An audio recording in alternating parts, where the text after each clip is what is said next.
Michael Wagman is a real estate investor and syndicator who co-founded Nimble Capital Group in Phoenix. He leads a portfolio with roughly 80 million in AUM across multifamily properties. He's flipped his first house at 25 and is now running his own private equity firm. He spent a year traveling to 19 countries while still raising over 5 million remotely. Michael Wagman, welcome to the podcast. Thank you so much. That was a great intro. I like it. Yeah.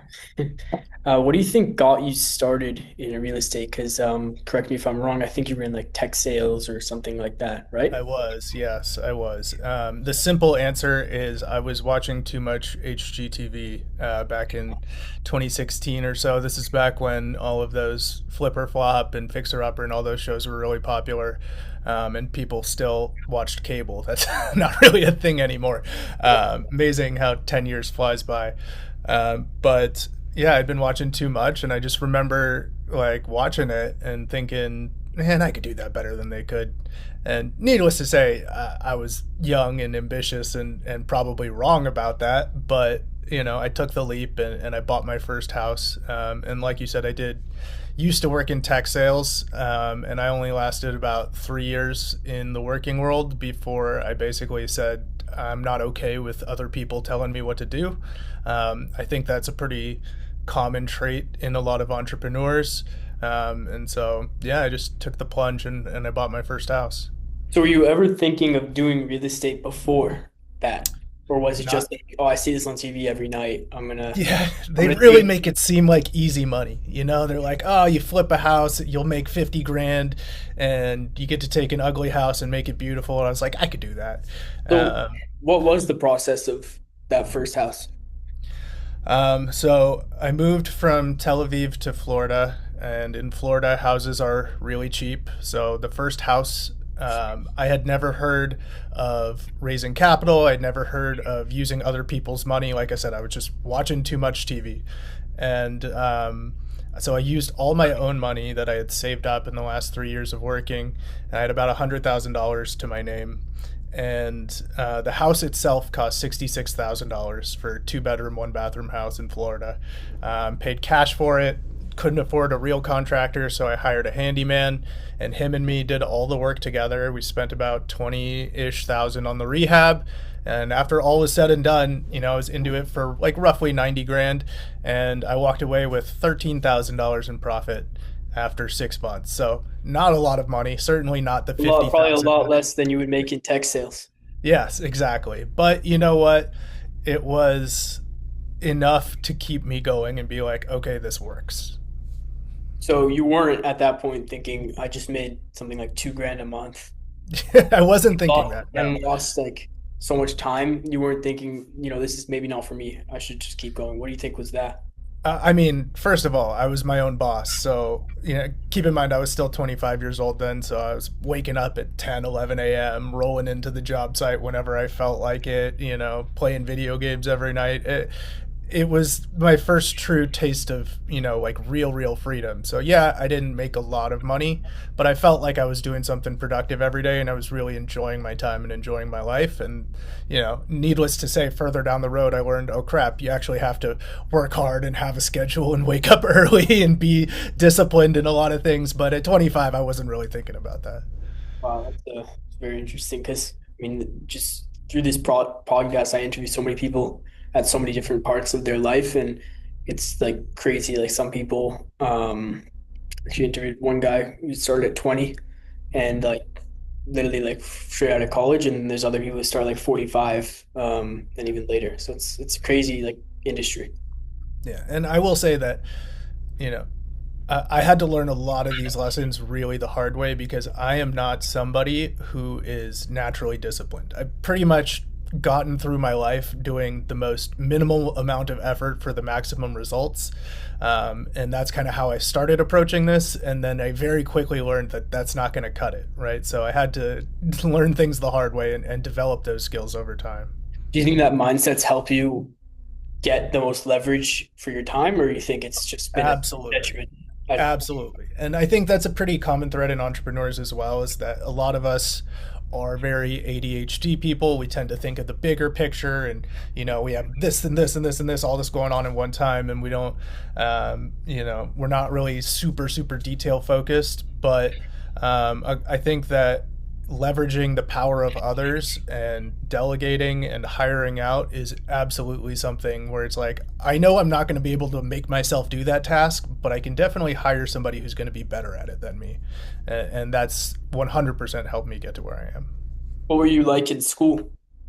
I was a stoner. I was smoking weed from the moment I got up every day, and probably from age like 14 to age 20, I was stoned constantly. But I still had pretty good grades, and it like school wasn't super hard for me. But I remember one time I told my dad I was intentionally getting a C, and he said, "Get that fucking grade up right now." Sorry, I don't know if I can curse on your Yeah, thing. fine.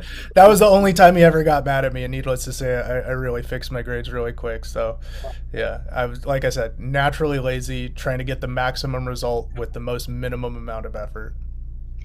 It's very interesting because there's so many people who are like do not bad in school, but kind of have the same mindset and then become really successful after. What do you think that is? Like, do you think the school system's broken or? Absolutely, the school system is broken. Yeah. Yes, Kind of it's opening up. designed to make you figure out how to be good at taking a test, and it's all standardized. It's not designed for critical thinking. It's not designed for people, who maybe learn in different ways. Some people are more audio learning, visual, different kinds of ways. I mean, for me, I remember just never paying attention in class, but I knew that if I had a deadline and there was a test the next day, I could cram, and then I'd be fine probably, right? And yeah, I don't know. I'm passionate about education. The American education system concerns me, and when I have kids, I don't know if I'll homeschool or what. Interesting. Um, wow. Okay. So why not just stay flipping and go Uh, in? Why did you start to raise capital?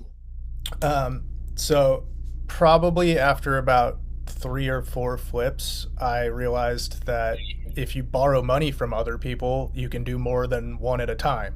So it took 6 months to do the first one, and then still another 6 months to do the second one. So I think I ended up making like 40 grand in profit in my first year, which is, That's pretty back good considering it's 10, like your yeah, first business.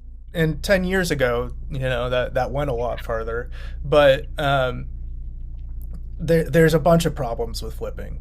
One is capital gains, so all of that money is short-term capital gains. It's subject to tax. Two is the second that you finish a flip, you have no more income stream, so you have to go find another one right away. And I spent a lot of time listening to Bigger Pockets. I don't know if they're still as popular these days as they were when I got started, but I used to religiously listen to that podcast. That's when I started hearing about long-term rental income and house hacking and all these other kinds of things. And so I actually spent 3 years living in Florida before I moved to Phoenix, and I tried every single kind of residential real estate investing you can imagine. I was a realtor, acting as the buyer and seller or representative on all of my own properties, as well as trying to represent other people. That was a horrible job. I don't wish that upon anyone ever. It's just an absolute nightmare. I tried wholesaling. I absolutely hated that. It felt very dishonest to me. So props to anybody who can be a good wholesaler. But I used to buy my properties from wholesalers. And then my real first aha moment when I moved across the state. So I was living on the east coast of Florida, and I moved to Tampa, and I bought a 4-unit building, and I lived in one of the units.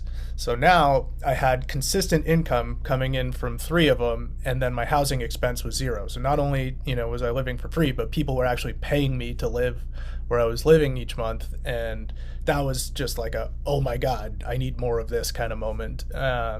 And so I bought a couple more duplexes and did long-term rentals with those. I even moved out of the unit I was living and did Airbnb with it for a little while.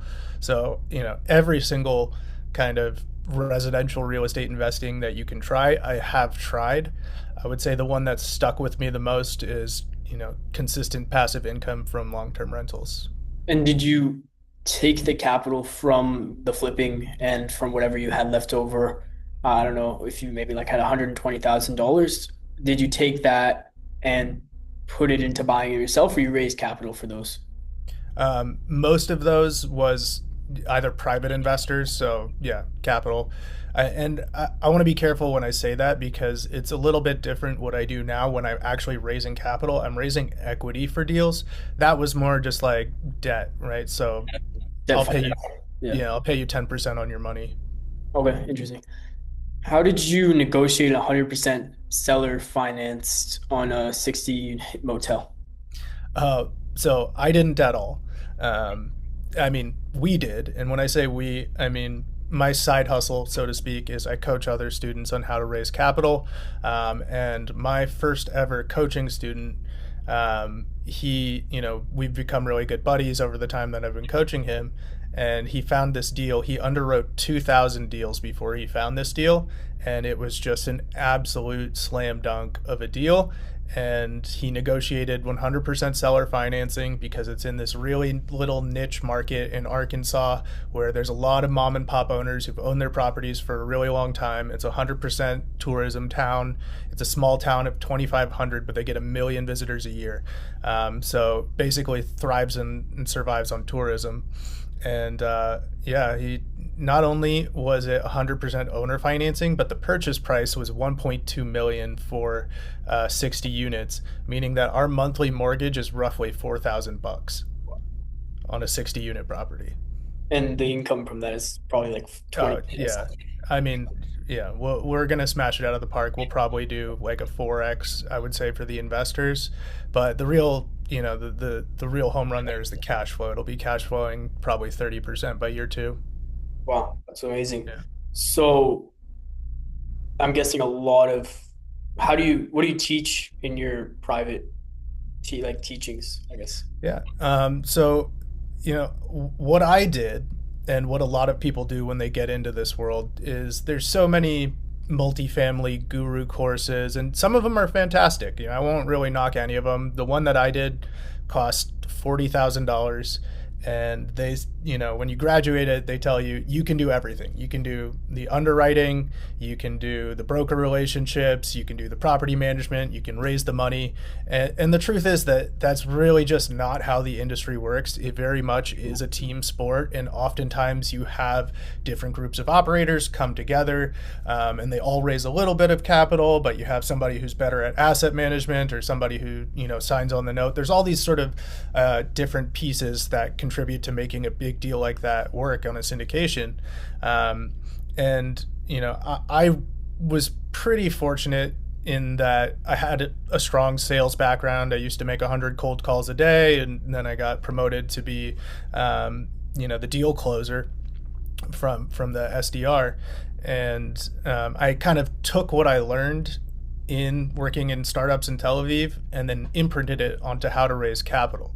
So, I have a bunch of systems which basically bring qualified investors to you without requiring you to make 100 cold calls every day or feel like you're begging for cash, and it was very, very effective for me. And it's the same system that allowed me to travel the world for a year and raise capital while, barely working and just showing up to closing calls. And that's what I teach my students. Yeah, it's really impressive thing you did. You traveled to 19, 18 or 19 countries? 19 countries, 19 yep, countries 12 and months. It was a lot. I wouldn't, if I could do it all over again, I probably wouldn't do that many in that little time, but I what certainly did it. was what was the mindset going in and saying I'm going to raise 5 million while traveling to 19 countries in 1 year, which most people don't even do in a lifetime, like either of those. Yeah. Well, I think we bought two deals during that time, or maybe we had one going on and then we bought another one while I was traveling. But the systems are exactly the same, right? So the way it works is I have trained my VA to act as an SDR for me. We get leads from deal specific ads, and those leads are either qualified through a questionnaire and booked directly in my calendar, or she basically cold calls everybody who's interested and then sets up qualified appointments in my calendar. So my job is essentially to show up to the closing call, and by the time I get to that call, I already know if they're accredited, if they've ever done a syndication before, what their goals are, how much they're looking to invest, when they're looking to invest it by. I already have all of this ammo with me going into that call, and then my job is really to get it over the finish line. Wow. How would you compare working in Tel Aviv and startups to real estate, flipping houses and raising capital? Well, I mean, for raising capital in particular, my Tel Aviv experience really shaped how I designed my capital raising operation. I knew that marketing generates the leads, pre-sales develops the leads, sales closes the leads, and then success, I guess, manages them from then on. You can really kind of create the same thing in capital raising. You need leads, you need lead generation, you need to nurture them, develop them for a while, you need to close them, and then you need investor relations to make sure that they're happy. Obviously, that depends on the performance of your deals and everything, right? But there's a lot of communication that needs to happen, and all of it can be systematized. So I really, took everything I learned there and used it to shape what I do now. Very interesting. Would you say you worked harder in startups or in real estate? That's a good question. I had a very interesting Tel Aviv startup experience in the sense that, we worked American hours. So we'd go into work at 2 p.m. and the rest of the office would leave at like 7 or whatever, and we'd work until midnight. But keep in mind, I'm 22 years old, so I'm in my prime drinking years. And the sales office, we were a bunch of like crazy guys. So usually when the rest of the office left, we'd start partying and then we'd go straight to the bar after. So I don't know if I could say that I worked that hard then, but it was a lot of calls, and it was a lot of fun, but it was an easy lifestyle, especially when somebody's paying you just to show up, right? Versus being an entrepreneur, nobody's paying you to show up. You have to show up for yourself and make sure that you're the one putting your own food on the table, right? So I'd say I worked a lot harder in developing my business now. Yeah, it's a lot more responsibility, I'm guessing. Yeah, and it's just being young is great, but at some point, you have to take 100% responsibility for everything that happens to you in your life. And if you want your business to succeed, it's because you made it succeed. And if it doesn't succeed, it's because you didn't do enough. You became a millionaire by age 30. How would you say that you did that? Net Like break worth. break it down. Network? No, no, net worth. So, Oh, net worth. Yeah, yeah, yeah, I mean, the way that you make money in multifamily syndications is through equity. And it's an extremely powerful tool. So usually you get paid in three ways. You get paid upfront with an acquisition fee, which can be substantial depending on how big the deal is or isn't, right? It could be anywhere from like a small one might be 20K to a big one might be 100K. Then, but the problem with that is you need to keep closing more and more deals in order to keep getting them. Then you get paid in cash flow throughout the life of the hold, assuming that your deal is performing, right? The multifamily has been in a pretty tough spot though since 2022, so a lot of deals are underperforming right now. But assuming your deal is performing, you get paid in cash flow throughout the life of the hold, and then let's say I end up as a 10% overall owner in a $5 million deal. Well, guess what? My net worth just increased by 500K the day we closed, right? And obviously, it's much more nuanced in real life. You have debt service and all these sorts of things, but that's how you can do it with real estate. Do you have to pay phantom income tax on that? No. No? And as a real estate professional, it's very easy to basically never pay tax. Interesting. What do you think is one thing that you wish you could have told yourself when you were 18? Oh man, buy a bunch of Bitcoin? No.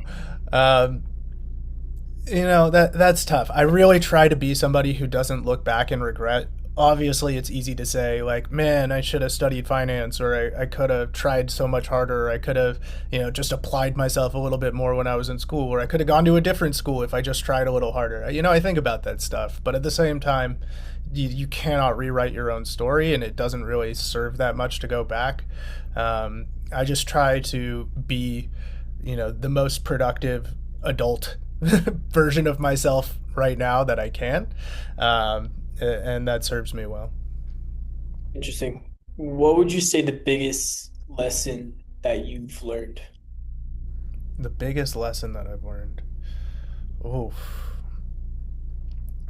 the biggest lesson that I have learned is that at the end of the day, it's kind of this accountability thing that I spoke about already. Because at the end of the day, everything that happens in your life, you are responsible for. And where I'm going with this is there have been instances in my professional career where I have relied on others thinking they were just going to get the job done or trusted the wrong people. I've made every mistake in the book, and we're not shy about talking about that. We've had failed partnerships, bad partnerships, we've trusted the wrong people, we've done all sorts of things. But, if you go into a deal and let's say somebody tells you they're going to raise 5 million bucks, but it's their first time raising, you have no reason to believe that they can actually do that, right? So you need to be the person who's capable of doing everything to get that across the finish line. And if the deal doesn't close because you couldn't raise enough money, it's because you weren't ready for that deal, and you shouldn't have trusted the people who said they were going to raise that money. So it's all up to you. It's all up to you. That's 100% it. Yeah. Who's the most impressive person you've ever met? No, it's my dad. Hands down, no question about it. I've never met a man smarter in my entire life. Um, my dad is, I don't know. He taught himself how to code because he was bored. Like that's the kind of stuff he does for fun. He used to run like a massive Fortune 500 company, and yeah, I don't know. Nothing is hard to him. He knows everything. Maybe that's, the eyes of the son idolizing the father, but I've still never met anybody who can who can compare to him. Well, interesting. Do you think you would have been an entrepreneur if your parents, your dad specifically, wasn't? That's a really good question. Both of my parents were entrepreneurs. My mom was also. There's I think they've done studies on this, right, trying to find out if your parents are entrepreneurs, how much likely are you to be one. um, I don't know. Yeah, I was raised to believe in myself and believe that I can accomplish my dreams, and believe that I am capable. And I'm sure that maybe if I was raised in a different environment, I would have been told, follow the rules, go to school, get a job, all this kind of stuff, and maybe I would have been okay with that, but I wasn't. Very interesting. What do you think is one thing that holds people back from becoming successful? It's their own limiting beliefs. It really is. It's you are basically the amalgamation of what you tell yourself. So if you have a victim mentality, if you always feel like you're the victim, if you always feel like things are happening to you and not because of you, they're happening to you, then that's the story that you tell yourself, and that's what your truth is. But if you really get out of your own way and start believing in yourself and start taking the steps to actually accomplish your dreams, then there's really nothing that can't be accomplished. That's a very powerful message. What do you think is one common misconception in real estate? In real estate, um, yeah, I think a lot of people think real estate is a high cash flow business. And whenever people talk about passive income, real estate is like the first thing that comes up. But real estate, even when I got into it, cash flow was pretty low. And now, since 2022, it's much, much lower. Real estate is a very powerful wealth builder and tax savings vehicle. Um, you can use it to explode your net worth, and you can use it to basically never have to pay the government taxes. But most real estate is a low cash flow business unless you're talking about short term rentals. Interesting. Do you think if you could go back in time, would you start real estate again, or would you have gone to a different industry? Yeah, I'd start buying houses in 2008 when I was 17 years old. If I could go back in time, I'd buy all those short sales, but I did not know then. So But if you could go back in time to like the start of your career, when you were watching HGTV and all of these television shows, do you are you glad that you started real estate, or do you wish you went into something like finance, or maybe not finance, of course, but yeah, like day trading or something else? No, I am glad that I started real estate, and despite flipping not being the best business model, I got immense gratification out of it. I really, really love doing it. If I wasn't worried about making money on the backside, which is very hard to do, I would just flip houses for fun, because it was creative and fulfilling to me. I really like taking something ugly and making it look cool. So I don't regret that at all. Everyone's on their journey, and every house I bought, every step I took was one more push that ultimately led me into scaling something really big, right? But sure, it's easy to say that, yeah, if I bought a bunch of multifamily back in 2016, 2017, I'd be in a crazy position because I started buying in 2020 and 2021 after the boom already started with COVID. So, yeah, that would have been a cool time to get started and have gone, full cycle a bunch of times by now, but we made it here eventually. Yeah, and it's always going to come back as well. Yeah. It'll just repeat itself. What is one book that you recommend every single person read? Oh, well, okay, I have two recommendations. For personal development, I really like a book called 10x is easier than 2x. It's very simple principle in itself. It's really kind of about the 80/20 rule at the end of the day, but the author, the way it's distilled down is just, it's almost like putting words to something you've always innately known, but in a way that is completely mind blowing. And it's like, okay, if you really want a much higher result, like a 10x result, then you actually have a lot less options of how you can get there versus if you just want to 2x your results. And I really, really like that book. And then the second book is just for personal enjoyment. If your listeners have ever read the book called Red Rising, I just started that series recently, and it absolutely got its grips in me, and I read 3 books in 4 days. So I highly recommend that one. It's really interesting that you said that it's harder to do, or maybe not harder, but it's harder. Yeah, I guess so. Harder to do something that's easy than Yeah. something that's really hard. I think Yeah. Sam Altman said something really similar, where he's like, it's harder to raise 2 million in capital than to raise like 400 million. Do you see that happening every day in life? Um, yes and no. I would say that if you are really, really clear about your vision and what you want, then on some level, you already know all the steps you have to take to get there, right? You're not going to be paralyzed by, the doubt and worries because if you know what you need to do, then all you need to do is do it. Interesting. So you would prioritize having a clear goal over a really Oh, large goal. absolutely. You need to have something you're working towards at all times. And, goal setting is something I work with on my students as well. I like breaking things down by quarters, in even months and weeks sometimes. I have, accountability groups that I speak with on a weekly basis. So having a clear vision, having something to work for, because you have to be able to measure your progress. And if you don't write down your goals, and how are you going to hold yourself accountable to achieving them? Very, very powerful skill that everybody should take up. What was your first goal in real estate? Was it 5 homes, or I just want to, No. earn enough money so I can do whatever? No, my first goal was don't lose money. The first house. That was it. That was it. And I spoke to my dad about it at the time, and I was like, Dad, like, we're selling it, and I think I'll make, probably 13 grand by the time we pay all the closing costs. And he's like, good job. And I was like, but it's not a lot of money. He's like, well, you didn't lose any money. And I was like, I didn't lose any money, right? So it means the system works a little bit, right? So you got to reward the wins and celebrate the progress.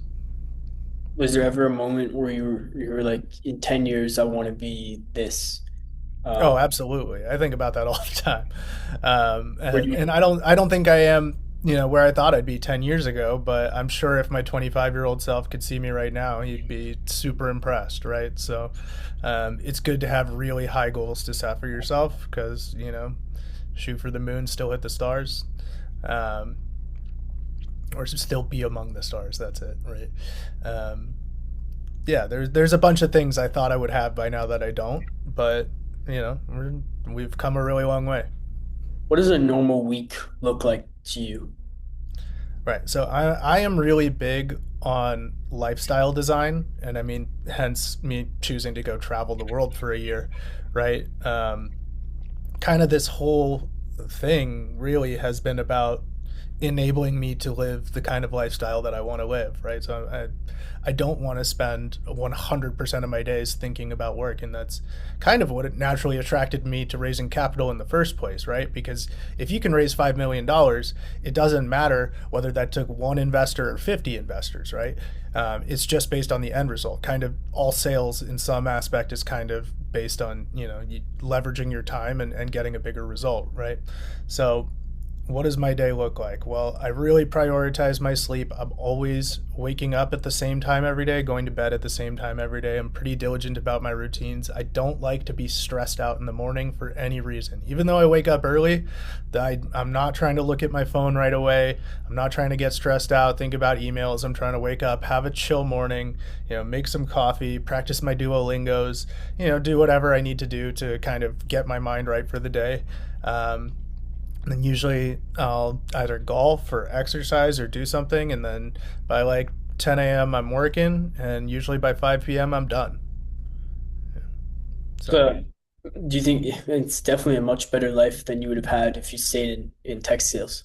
yeah, absolutely. Yeah. Yeah, yeah, You're, it's a great so life. you're very like you're glad that you did that. What does success look like to you now? Like in the future, I mean, for me, success is being happy. Right? There's a lot of people who work really hard and they sacrifice their time, and they make a shit ton of money, but I don't know if they're happy or not. That's up to them to decide, right? But for me, success is, I am comfortable in life. I get to wake up when I want to wake up. I get to go to bed when I want to go to bed. Nobody tells me what to do. If I want to go golfing in the middle of the day on a Thursday, I could just block off my calendar and go do that, right? So, um, future goals, I would love to, start finding a wife and having a family, but we got time. Yeah.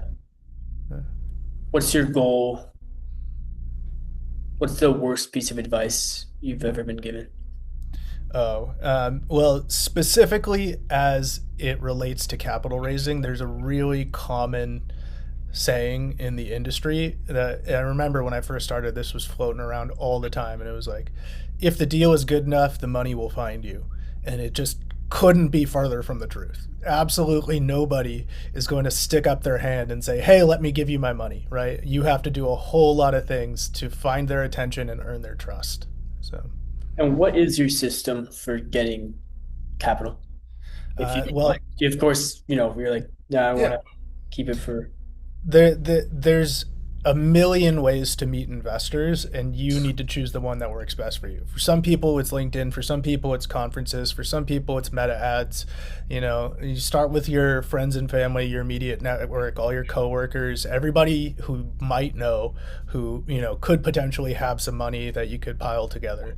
But you need to make an identity shift first. You need to say, I am a capital raiser now. You need to tell everybody that, is willing to listen that this is me, this is what I do.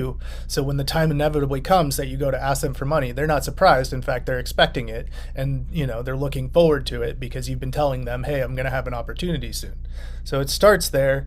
And then, we ran Facebook ads for a long time. That was very effective for us. Particularly if you have a deal specific ad where you can advertise how much the returns are on the meta ad. That was very, very effective for us in growing a large database. And like I mentioned before, I would have hundreds and hundreds of leads coming into our CRM, and I'm lazy. I could not make myself call these people, but I knew that if I hired somebody, I could train that person to make 100 cold calls a day and qualify them and book appointments in my calendar. And so that was very effective. And then my job was just to show up and really with capital raising, I think there's two pillars. Everything I've just described is pillar one, which is systems. But the other pillar is storytelling. And I don't think you can sell anything if you don't have a good story about yourself, a good story about the deal, a good story about the asset class. And, when I say story, I don't mean fake, but I mean you need to be able to paint a picture with your words.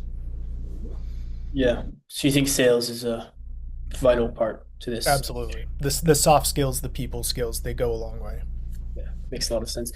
What's the best piece of advice you've ever been given? Oh, I can't remember where I heard this, but it's one of my favorite quotes. It's, if you stop tolerating bullshit, it leaves your life almost immediately. So like you get out of life exactly what you're willing to tolerate. Um, and I try to live by that as much as possible. And the moment I sense something that I'm like, why would I put up with this? I don't have to put up with this. Well, you don't have to. And life can be that simple sometimes. It really can be as quick as that decision. Wow. Wow. What is your goal for 2050? 2050. Yeah. Oh man, okay, I'll be almost 60 years old. I hope to have, a very large family where I can, take them all to Disneyland or on any vacation all around the year, anytime I want. I really, family is very important to me, and I hope that, my future generations will all look up to me, and I can share everything that I've built with them. What is one piece of advice you would give to the younger generation? Interesting. Okay. Um, I would probably say that, believe in yourself, trust in yourself. And I know that that's super generic, but what I mean by it is, you know, I was somebody who was told, okay, just get good grades, go to college, graduate, get that piece of paper, and there will be jobs waiting for you when you graduate. And that could not have been more wrong for me. I mean, I graduated, I got my 4 year degree, I got the piece of paper, and I don't think it's worth the piece of paper that it's written on. I applied for jobs for probably about 7 months, hundreds of jobs before I ended up saying, screw this, and I moved to Tel Aviv because nobody would hire me. I got a degree in social sciences, right? So I'm not saying higher education isn't worth it, but be very specific about what you want to learn. Um, and don't go into mountains of debt for it either, right? So if you want to learn how to do something, there's never been more ease of access to information, whether you're talking about AI or just YouTube as the best teacher on the entire planet, right? So it's all there. Just go fucking learn it, and you can do something with it. Makes total sense. And do you think this generation is more fucked up than the last?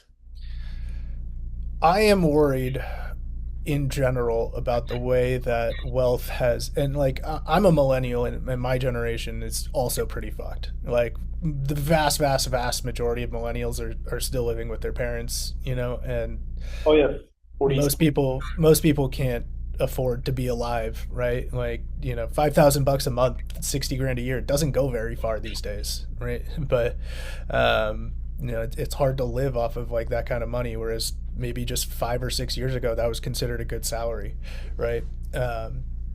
So I am concerned, but I also am an optimist, and I think that there are going to be a lot of new opportunities that we haven't seen yet, especially with the rise in AI, especially in places like outside of the US, like emerging markets coming. There's just tons of opportunity in the new world. So I'm trying to be optimistic about it, but I am certainly, you know, I get pissed when I go to the grocery store and a bell pepper costs $2. Like, I'm not immune to that. It makes me angry, you know.